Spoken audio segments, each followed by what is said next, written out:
नमस्कार, स्वागत है आपका। आपके साथ मैं हूं स्तेश नैन मोर और आज मेरे साथ बेहद खास मेहमान हैं। जी हां, आप उनसे कई दफा रूबरू हुए होंगे और उनके गानों ने आपके दिलों पर जरूर छाप छोड़ी होगी और उससे भी गहरी अमिट छाप उनकी लिखाई ने। जिस तरीके से वो लिखते हैं, गाते हैं, रैपिंग करते हैं, उनकी एक बड़ी पहचान है, उनका अपना एक नाम है। मिलवाते हैं आपको हमारे खास मेहमान से। केडी हमारे साथ हैं, कुलबीर दनौदा। बहुत बहुत स्वागत है केडी। नमस्कार जी, राम राम, प्रणाम, नमस्ते। जितने भी लोग देख रहे हैं सबको नमस्ते, प्रणाम। केडी, हम शुरुआत करेंगे अपनी बातचीत की गांव देहात से, जहां से आप आते हैं, मैं खुद आती हूं। उस गांव देहात से रैपर तक का जो सफर था, जो जर्नी थी, वो कैसे शुरू हुई?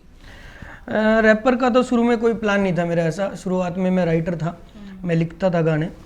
और जब एक बार क्या हुआ, मैंने कोई गाना लिख के किसी को दिया, उस आर्टिस्ट ने थोड़ा उस गाने को इस वे में इंसल्ट किया कि मुझे थोड़ा हर्ट हुआ। मेरे गुरुजी हैं सतीश सहगल जी, कोकिला स्टूडियो में।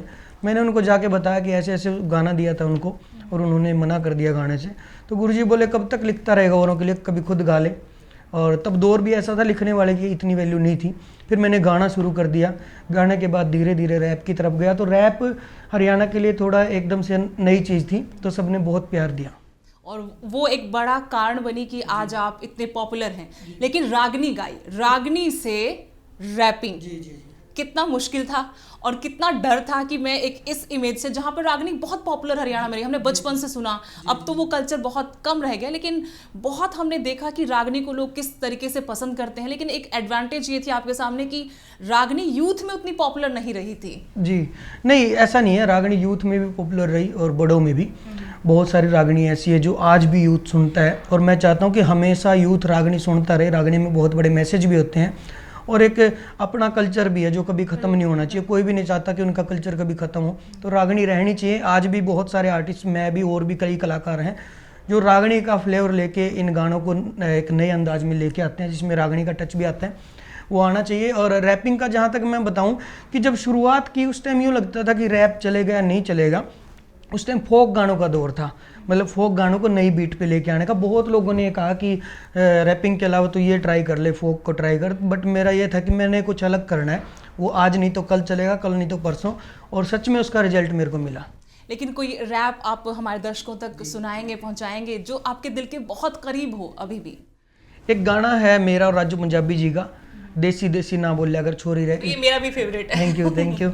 और उस गाने का रैप है, राम राम बोल छोरी, हाय हेलो छोड़ अंग्रेजी में तो हाथ मारा गणा तंग से, तने शहरों वाले कहते होंगे हाउ आर यू, मारे गम में तो सीधा बोला के डंग से, नू ना सोचा हमने या बोलनी ना आती, ऐसी बोल देंगे कहेगी लठ गाड़ दिया, पौवा पिया पाछा जब बोला अंग्रेजी, अंग्रेज भी नू कहेंगे वाह चाला फाड़ दिया। ये बहुत पसंद किया गया था, बहुत ज़्यादा पसंद किया गया था और बहुत लोगों तक पहुंचा भी था। और ये बात पहुंची कि हरियाणवी वो फूहड़पन नहीं है, मतलब आप उसको अलग तरीके से अगर पेश करेंगे तो हर जनरेशन उसको पसंद करेगी। फूडपन एक तरह से मैं कहूँगा कि बिल्कुल ही वल्गर अगर सॉन्ग है वो तो फूडपन हम कह सकते हैं। लेकिन हरियाणा में आजकल क्या है कि जब से सोशल मीडिया बहुत एक्टिव हुई है, बहुत सारे एक तो होता है प्रॉपर अच्छे लोग, समाज सेवी लोग, एक फेक समाज सेवी बने बैठे हैं जो दारू पीते हुए कमेंट कर रहे होते हैं कि दारू के गाने क्यों बनाते हो, दारू पीते हुए कमेंट करते हैं उस चीज़ का। तो वो फेक चीज़ें बाहर नहीं आनी चाहिए। देखो मनोरंजन जरूरी है, अगर सारे ही गाने सीरियस गा दिए तो दुनिया डिप्रेस हो जाएगी। अगर सारे कलाकार ये सोचें कि हम तो सीरियस गाने गाएंगे बिल्कुल सीरियस, तो एकदम दुनिया भड़क में आ जाएगी कि हम सुन क्या रहे हैं, हम इतने डिप्रेस क्यों, इतने नेगेटिव क्यों हैं। तो एंटरटेनमेंट भी जरूरी है और जो गाने एंटरटेनमेंट के उन एंटरटेनमेंट के तौर पर सुनना चाहिए। जो मैसेज है वो भी मैं करता रहूँ हमेशा, मैं भी और कलाकार भी, भाई फौजी भाइयों के लिए है, गौ माता के लिए है, या यूथ को बदमाशी से दूर लाने के लिए, क्राइम से दूर लाने के लिए, वो मैसेज भी हम करते हैं, उनको ज़िंदगी में अप्लाई करना चाहिए। लेकिन एक बहुत ही प्यारा गीत आपने माँ के लिए डेडिकेट किया था, वो कैसे लिखा? इतना रूहानी गीत था, मतलब हरियाणवी बोल लेकिन दिल को छू लेने वाले बोल हैं। मैं बताना चाहूँगा कि कलाकार जो भी होते हैं कहीं ना कहीं एक टाइम पे जाके वो सीरियस सोच उनकी हो जाती है। कोई भी हो जो लिखता है, खासकर एक टाइम पे आके वो सोचते हैं कि कुछ ना कुछ, अब मनोरंजन का बहुत काम किया और मार्केट के हिसाब से बहुत किया, कमर्शियल बहुत किया, आज कुछ काम अपनी मर्जी से करते हैं। तो ऐसे कुछ मूड हमारा बन गया था। हम डीजे का गाना करने बैठे थे, कोई डांस बीट का, बट हम दूसरी तरफ डाइवर्ट हो गए। अक्की भाई बैठे थे, गन्नू भाई म्यूजिक जिन्होंने किया है, तो हमने एक गाना किया था, माया बाबू पे कोई गाना करना था। तो उसकी वर्डिंग ऐसे थी, मेरे होठ जो खुले तो तेरा नाम आवे, पहला तेरी याद फिर राम आवे, मन्ने बेरा तन्ने मेरी जिंदगी बना दी, मेरी जिंदगी किते तो तेरे काम आवे, तू हाँ जो कवे तो मेरी हाँस है, तू ना जो कवे तो मेरी नास है, जिसकी मैं बात कोई टाल को नहीं सकता वा और कोई को ना मेरी माँ से, मेरी माँ मेरा रब, मेरी माँ मेरा राम, मेरी माँ मेरा शहर, मेरी माँ मेरा गाम, माँ ते हुई थी शुरुआत मेरे शब्दा की, माँ पे आ जाएगा पूर्ण विराम। बहुत प्यारा गाना। लेकिन केडी, हम अब बात करेंगे कि जो कल्चर हरियाणा का है और जो दिखाया जाता है, अब जो मेन टारगेट ऑडियंस है और जो एक जरिया है वो है गाने, लेकिन उसमें वो चीज़ें हम क्यों नहीं देख पाते जो हमने गांव देहात में देखी है, हम जिए हैं। वो लगता है कि वो पंजाब के कल्चर को कॉपी करने की कोशिश है, उस इंडस्ट्री को कॉपी करने की कोशिश है जिसमें लग्जरी कार्स दिखती हैं, गन दिखेगी, वो गन कल्चर दिखने की कोशिश है। नहीं, पता क्या है, जैसे कलाकार सब करना चाहते हैं, कोई भी ऐसा नहीं है कि कोई किसी के घर परिवार को बिगाड़ना चाहता हो। हर कलाकार ये सोचता है मैं अच्छा काम करूं, लेकिन बहुत बार ऐसा होता है कि कमर्शियल जो डिमांड होती है मार्केट की, देखो हर कलाकार की इच्छा होती है कि वो फेमस हो, लोग उसको जाने और उसकी पहचान हो। जब वो कमर्शियल काम कंपनी जो डिमांड करती है उनके अकॉर्डिंग करना पड़ता है। बीच बीच में हर कलाकार मैसेज देने की कोशिश करता है, और जब आप यूट्यूब पे जाके देखेंगे तो जो गाने डांस के लिए बनाए हैं, जो दारू पे गाने जो बने हैं, जो बदमाशी के कल्चर पे बने हैं, उनके व्यू और सामाजिक गानों से 10 गुना ज़्यादा आपको मिलेंगे। तो इसमें अकेले कलाकार का खोट नहीं है, इसमें लोगों को भी थोड़ा चेंज होना पड़ेगा, लोगों को वैसी सोच बनानी पड़ेगी कि हाँ हम सोशल गाने को ज़्यादा देखेंगे।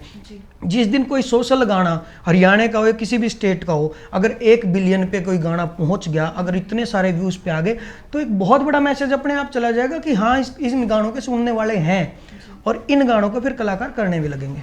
लेकिन कंपटीशन भी बहुत बढ़ गया है। बिल्कुल, और ये अच्छा है एक सिंगर के लिए, एक राइटर के लिए। बिल्कुल अच्छा है। देखो जब कंपटीशन नहीं होगा ना तो मन मर्जी करेगा, कोई भी कलाकार हो या कोई दुकानदार हो। जब यूं लगेगा नहीं तेरे आसपास कोई दुकान नहीं है, वो मन मर्जी के रेट भी बोल सकता है, मन मर्जी का सामान बेचेगा, मन मर्जी से दुकान खोलेगा। जब उसको ये पता पड़ोस में 2 दुकान और खुल गई, वो सुबह टाइम से आने लग जाएगा और चीज़ें भी बढ़िया रेट में देगा और अच्छी क्वालिटी की देगा। तो यही कलाकारों के साथ है। जब यूं पता है कि भाई तुझे औरों से बेहतर करना पड़ेगा, ये नहीं है कि लोगों की मजबूरी नहीं है कि तू अकेला ही है तेरे को ही सुनेंगे, लोगों के पास बहुत ऑप्शन है। जब तक तू अच्छा कर रहा है तब तक तेरे को सुन रहे हैं, कोई नया अच्छा करने लग गया तो उसको सुनेंगे। कोई है ऐसा अभी अपने हरियाणा की इंडस्ट्री से कोई सिंगर या फिर लिरिसिस्ट है, लिखने वाला कोई है जो जिसको आप कहें कि हाँ ये एक मतलब एक अच्छा फ्यूचर है उसका? मेरे फेवरेट हैं, खासाड़ा चार है, केपी कुंडू है, बिंटू पाबड़ा है, हरियाणवी यहाँ दबिया को नहीं कर दे, बहुत गजब गाना उन्होंने दिया और बिल्कुल दिल से सराहाया गया। और अब लोग उसको, एक तो मौका वैसा था, हालात ऐसे थे प्रदेश के, देश के, और उसके बाद वो काम भी बहुत खूबसूरत किया। हालांकि अब तो लोग उनको जानने लग गए, जब उनकी बेचारों की पहचान भी नहीं थी, वो तब से बहुत मेहनत करते आए हैं और बहुत दोनों अच्छे लड़के हैं, बड़ों को रिस्पेक्ट करते हैं, दिल से लिखते हैं, उनकी लेखनी को सैल्यूट है। अमन राज गिल है जो अंडररेटेड आर्टिस्ट हैं बहुत ज़्यादा, उनकी टैलेंट के अकॉर्डिंग अगर देखें तो बहुत टैलेंट है उनमें, बहुत अच्छे आर्टिस्ट हैं। तो ये लोग हैं बहुत अच्छा कर रहे हैं, यानी हरियाणवी कल्चर को प्रमोट करने के लिए या हरियाणवी इंडस्ट्री के लिए अच्छा फ्यूचर है। बिल्कुल है जी, बिल्कुल। लेकिन मैं आपसे जानना चाहती हूँ कि आपके आगे जो प्रोजेक्ट्स हैं उनके बारे में आप कुछ शेयर करेंगे, कौन सा प्रोजेक्ट आप लेकर आ रहे हैं? एक नए साल पे मैं एल्बम लेके आ रहा हूँ और हो सकता है उस एल्बम के प्रमोशन के दौरान दोबारा मैं आपके पास आऊँगा इंटरव्यू के लिए। HHH नाम से एल्बम आएगी, हिप हॉप हरियाणा, और उसके जितने भी गाने हैं सारे गाने मैसेज है यूथ के लिए। जो यूथ हार मान के बैठ जाता है उसको दोबारा पंप करने के लिए, मोटिवेट करने के लिए मैसेज है। हर गाना आप पूरे परिवार के साथ बैठ के देख सकते हो, सगे भाई बहनें एक साथ बैठ के उस गाने को देख सकते हो, उस एल्बम के जितने भी गाने रहेंगे। ये सबसे बड़ी कमी आज है जब वो कोई भी इंडस्ट्री है कि आप परिवार के साथ बैठकर टीवी तक, नेशनल टेलीविजन नहीं देख सकते। ये मैं ये नहीं कहूँगा कि सिर्फ हरियाणा में है, देखो बॉलीवुड चले जाओ, पंजाब चले जाओ, हर इंडस्ट्री में हरियाणा का अकेला खोट नहीं है इस चीज़ में, क्योंकि कमर्शियल की जब डिमांड होती है तो करना पड़ता है। तो उस टाइम आप भाई अलग अलग बैठ के देख लो, और जब डीजे पे हम नाच रहे होते हैं, बेबी डोल में सोने दिया, किसी भी तरह के गाने होते हैं, उस टाइम फैमिली नाच रही होती है, उस टाइम भूल जाते हैं कि हाँ ये कल्चर बिगड़ रहा है, उस टाइम हम सारे भूल जाते हैं। शादियों में हर गाने पे नाच रहे होते हैं, जब हम खाली होते हैं, जब हमारे पास टाइम होता है, तब हम कमेंट करने लग जाते हैं कि कहीं ना कहीं कल्चर को कलाकार बिगाड़ रहे हैं। सिर्फ कलाकार नहीं, हम सब मिलके बिगाड़ रहे हैं, अगर बिगाड़ रहे हैं तो सुधार रहे हैं तो भी सारे मिलके सुधार रहे हैं। ये समाज से आती हैं चीजें या समाज को एक कलाकार देता है? ये एक बहुत बार सवाल उठता है कि समाज में जो है वही हम आपको परोस रहे हैं, या फिर आप लोगों की क्रिएटिविटी है ये जो आप लोगों को दे रहे हैं? सच में ये ऐसा सवाल है, जैसा वो है ना कि मुर्गी पहले आई या अंडा पहले आया, ये सच में ऐसा सवाल है। मैं खुद नहीं समझ पाया कि कलाकार देते हैं या लोग देते हैं। मैं तो ये कई बार ये सोचता हूँ, लोग सुनेंगे नहीं तो कलाकार गाएगा कैसे? वो खुद ये सोचेगा कोई सुन ही नहीं रहा, मैं क्यों गा रहा हूँ। जैसे एक सामाजिक गीत की बात है, उसमें सबसे पहले दिमाग में थॉट ये आता है कलाकार के, ना यार सामाजिक तो कोई सुनेगा नहीं। तो ये थॉट कहाँ से क्रिएट हुआ, कब बनी ये बात, कब सिचुएशन ये क्रिएट हुई कि सामाजिक को सुनेगा नहीं? दोनों का हाथ है। अगर सारे कलाकार मिलकर कोई यूनियन बना के सारे इकट्ठे होकर ये कहें कि हम सारे सामाजिक गाएंगे तो सुधार कलाकारों की तरफ से हो सकता है। अगर एक बंदा कमर्शियल गा रहा है और एक सामाजिक गाए जाए तो उसको ये डर भी है कभी कहीं तो सामाजिक के चक्कर में इन लोगों से पीछे ना छूट जाए। क्योंकि बेसिक सवाल इसलिए ये उठाए जाते हैं कि एक जब भी कोई कुछ करना चाहता है उसके दिमाग में ये चीज तो होगी कि मैं करियर बनाऊं। आप भी जब आए होंगे तो ये तो नहीं कि मैं समाज को कुछ देने आया हूँ, कि मुझे पहले खुद कुछ बनना है ना? देखो, शुरुआत में कलाकार आता मार्केट की डिमांड के हिसाब से। मैं भी जब आया तो मेरे बदमाशी के भी गाने आए, सब गाने मैंने किए हैं। लेकिन जब आपको लोग फॉलो करने लग जाते हैं, जब आपको लगे कि ज़्यादा नहीं तो मान लो आपको 1,00,000 फॉलो करने वाले हैं और उनमें से 50 लोग तो ऐसे हैं जो बिल्कुल जो आप करते हो वही कॉपी करेंगे, जो सोचते हैं केडी जो कहेगा वो मुझे करना है, तब आपकी जिम्मेदारी हो जाती है कि आप कुछ अच्छा मैसेज दो। जैसे मेरा भी गाना आया था बदमाश बोलूं सू, बहुत सारा यूथ जब कहीं बदमाशी की लाइन में, क्राइम की लाइन में डाइवर्ट होता है, उनको एक मैसेज था, मैं सुनाऊंगा आपको। हो बेरानी मैं कद होया इतना बेखोप, ना तो बाबू वाली आख्या का रे खोप था बतेरा। हाँ काले कारनामे में या रोड़ दी जवानी, ना तो जिंदगी में और भी स्कोप था बतेरा। इब सांसा ते भी ज्यादा मने मौत अच्छी लग रहा, मैं जेल की सलाखा में ते लाश बोलूं सू, मैं चक्किया में बैठा बदमाश बोलूं सू, सारे यूथ ते लगा के आस बोलूं सू, मेरे छोटे बड़े भाइयों रे बंदूक खड़ी ना ठाइयो, थारे भले किया बात जमा खास बोलूं सू, रे मैं चक्किया में बैठा बदमाश बोलूं सू। बहुत अच्छा संदेश है। और खासकर पंजाब हरियाणा में जो आज यूथ है वो देखता है कि मतलब गाड़ियां हो, पैसा हो, और जो बदमाशी है वो शान है उसकी, और ऐसा नहीं है। उसके पीछे की जो स्याह सच्चाई है उसको पता ही नहीं। एक टाइम पे आके कितना भी बड़ा बदमाश हो वो हार जाता है, उसको यूं लगता है मैंने जिंदगी में जो किया बहुत गलत किया, मैंने जिंदगी को कैसे जिया। वो एक हर कोई थक जाता है एक टाइम पे आके कुछ भी बुरा काम करे तो उनके लिए मैसेज है जो यूथ धीरे धीरे इस तरफ जा रहा है तो वो वापस आ जाए, ताकि एक की असल ज़िंदगी ये है। आप माँ से दूर हो जाओगे, आप अपने बच्चों से दूर हो जाओगे, परिवार से दूर हो जाओगे, असल ज़िंदगी ये है, हकीकत ये है बदमाशी की। अब यूथ की तो हमने बहुत बातें की, यूथ में आप पॉपुलर भी हैं, लेकिन जब आप इस तरह से गाने गाते हैं, गाने लिखते हैं, आप बुजुर्गों के बीच बैठते होंगे गाँव में, उनकी तरफ से किस तरह का रिस्पॉन्स आता है? मतलब वो कैसे देखते हैं? वो उनको पूरा बदलाव दिखता होगा कि क्या जनरेशन गैप है, ये कैसा रिस्पॉन्स उनकी तरफ से मिलता है? देखो, हकीकत में कोई भी हो, जब टाइम चेंज होता है ना तो उसको यूँ लगता है कि मेरे वाला टाइम बहुत अच्छा था, और सच में था भी। पुराने अगर अपने बूढ़ों की बात करें, दादा दादी की बात करें, उनका टाइम बहुत अच्छा था। मोबाइल के दौर आने से कुछ ना कुछ फायदे भी हुए, नुकसान भी हुए हैं। अब एक ही परिवार के 5 लोग एक कमरे में बैठे हो, 5 अलग अलग फ़ोन पे बिजी हैं। फेसबुक पे आपके 5,000 फ्रेंड है, रियल लाइफ में आपका फ़ोटो लेने वाला भी दोस्त नहीं होता, तभी सेल्फी का रिवाज आया। नहीं तो सेल्फी क्यों आती अगर एक बंदा साथ में फ़ोटो वाला होता? तो कहीं ना कहीं अकेला जब आदमी हो तो सोचा कोई खींचने वाला नहीं है तो खुद ले लूँ, तो इस सेल्फिश बना दी सबको, सेल्फिश बना के। लेकिन आगे बॉलीवुड में जाने का या उससे हरियाणा से बाहर निकलकर कुछ काम करने का कोई सपना, प्रोजेक्ट आगे कुछ फ्यूचर को लेकर? बिल्कुल है, लेकिन एक चीज़ और कहना चाहूँगा मैं। पहले बिल्कुल यही थॉट थी कि सारा काम हम बॉलीवुड में जाके करें, लेकिन अब जो हरियाणा का अगर टाइम देखें इंडस्ट्री का, ईब जो उठने लग रही है इंडस्ट्री, उससे बहुत ज़्यादा खुशी है कि यहीं पे बॉम्बे से भी बड़े बड़े काम होने लग रहे हैं। आने वाले लोगों के लिए फ्यूचर है। केडी को देखकर कोई सोचे गांव से कि मुझे भी ऐसा बनना है, तो आप उसको क्या मैसेज देंगे? यही मैसेज देना चाहूँगा कि एक तो ड्रीम पूरे हों सबके, और एक आपकी लाइफ में एक ऐसा टारगेट ज़रूर होना चाहिए कि जब भी कहीं आप निकलो तो आपके मम्मी पापा को प्राउड फील हो, आपके घर परिवार को प्राउड फील हो, और सबसे ज़्यादा आपको खुद को संतुष्टि हो कि जो मैं कर रहा हूँ वो सही कर रहा हूँ।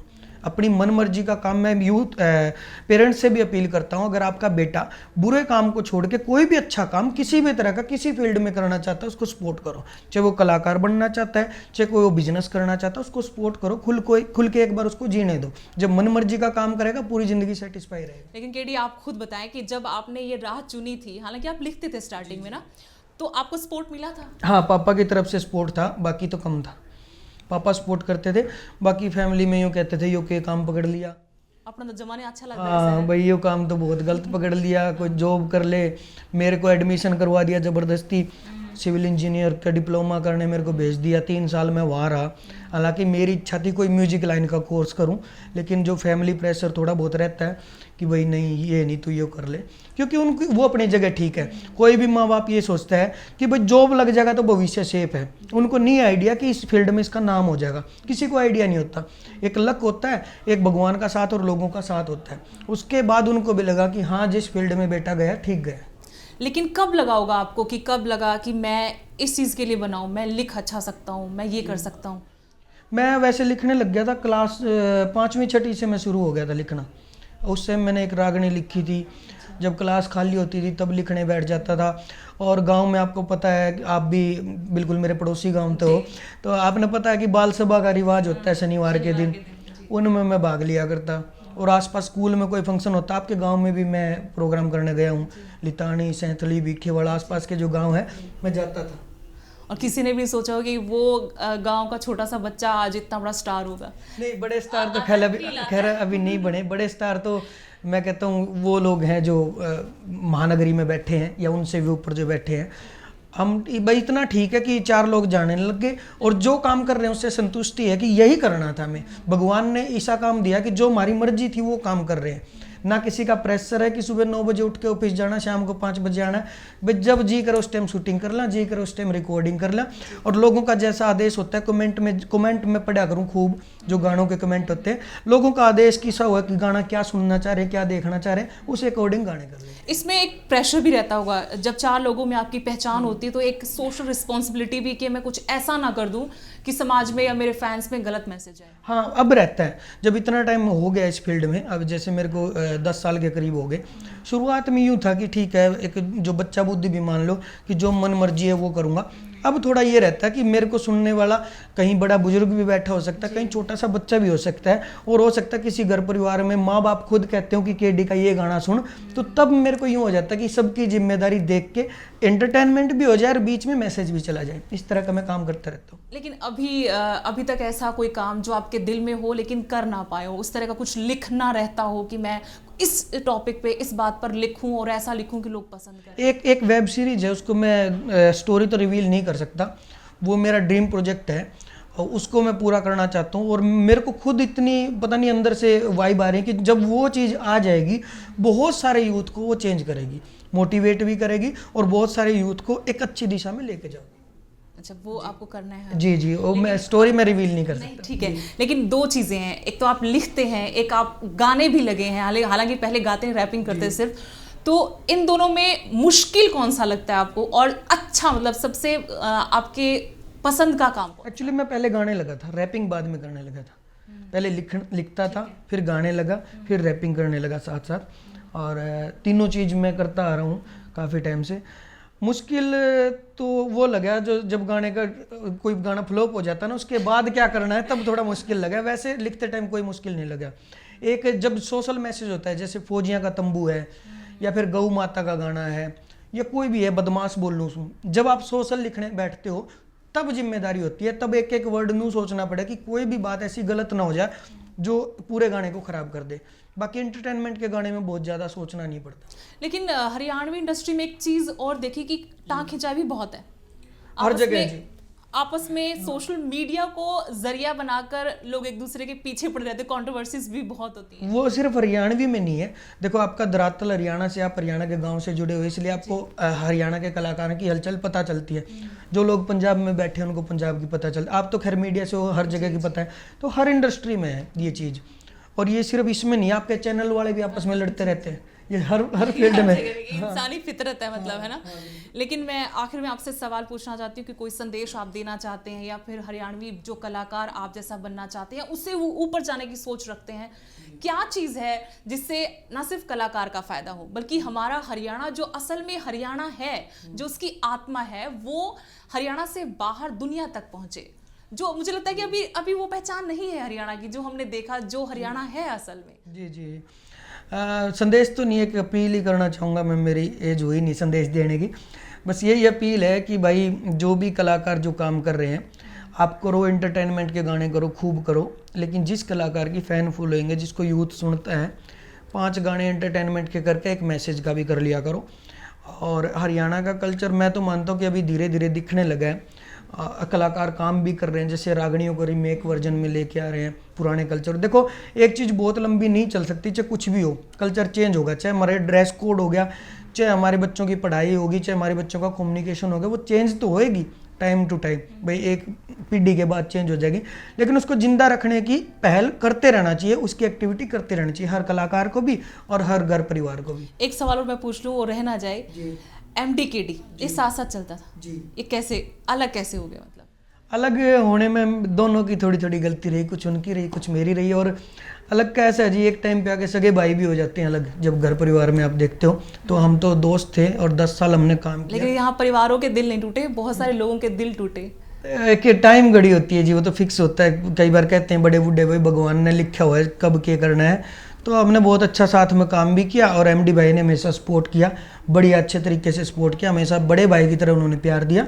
गलतियां दोनों की रही अलग होने में, थोड़ी मेरी थोड़ी उनकी। अभी कोशिश हुई कि उसके बाद कभी? उसके बाद अब कोशिश नहीं, पता क्या, एक ना जब वो कहते हैं ना वो जोड़ आ जाना जब रस्सी में, तो वो वैसे हाँ बस अब वैसा मन भी नहीं है, सच्ची बताऊँ तो। दोनों की तरफ से कभी कोशिश नहीं हुई? एक बार हुई, शुरुआत में कोशिश हुई, महीने 1.5 महीने कोशिश हुई कि दोबारा बॉन्डिंग हो जाए। टीम के जो लोग हैं उनकी तरफ से भी खूब कोशिश हुई, हमारे चाहने वाले प्यारे दोस्त मित्र हैं उनकी तरफ से भी, जो फैन फॉलोइंग है उनकी तरफ से भी खूब कमेंट वगैरह में सब ने अच्छी कोशिश करी। लेकिन हमारे सितारे बस वो 10 साल के थे। पुराना प्रोजेक्ट हमारा एक है जो एक साथ आएगा, हंसा मूवी है जो किसी वजह से डिले है, और इसमें धर्मेंद्र जी भी हैं, वो हमारा एक साथ प्रोजेक्ट है जो पुराना आएगा। उसके अलावा नए का ऐसा कोई नया फ्यूचर प्लान है, और मेरे ख्याल तक तो मन भी नहीं है। लेकिन मन क्यों नहीं है? इतना प्यारा साथ एक हो जाता है जी, कई बार माइंड में हो जाए कि ना अब तो रहने दो, बस एक टाइम पीरियड होता है जहाँ तक आप कोशिश करते हो कि हाँ ट्राई करते हैं, क्या पता हो जाए, दोबारा साथ हो जाए। फिर एक टाइम ऐसा आता है ना, अब छोड़ो। कई बार जैसे नौकरी की ट्राई करते करते बच्चे हार जाते हैं ना, कि ना बहुत फार्म भर लिए, अब तो कोई खुद का काम करेंगे, तो वही सेम सिचुएशन। चलिए हम आप दुआएं करेंगे आपके लिए कि आप जैसे कामयाब पहले होते रहे, चाहे आप अलग हो गए लेकिन आप अपना नाम ऐसे रोशन करते रहे, और उम्मीद करते हैं कि हम नए साल पे फिर मिलेंगे नए प्रोजेक्ट के जरूर साथ। जरूर। बहुत बहुत शुक्रिया आप हमारे साथ जुड़े के लिए, और बहुत सारी विशेष आपको, बेस्ट विशेष की आपके सारे प्रोजेक्ट ऐसे धमाल मचाते रहे। और जो लेखनी है आपकी, उसकी मैं फिर तारीफ करूंगी कि लेखनी बहुत खूबसूरत है। चाहे आप कल्चर प्रमोट करने की बात करते हैं, माँ के ऊपर लिखा गाना हो या लड़की की तारीफ में लिखा गाना हो, वो हरियाणवी रैपिंग जो एक अलग अंदाज के साथ साथ बताती है कि हरियाणवी में रैपिंग भी हो सकती है, वो भी इतनी खूबसूरत। जी, एक नया मैसेज दिया। बहुत बहुत शुक्रिया आपका। Thank you.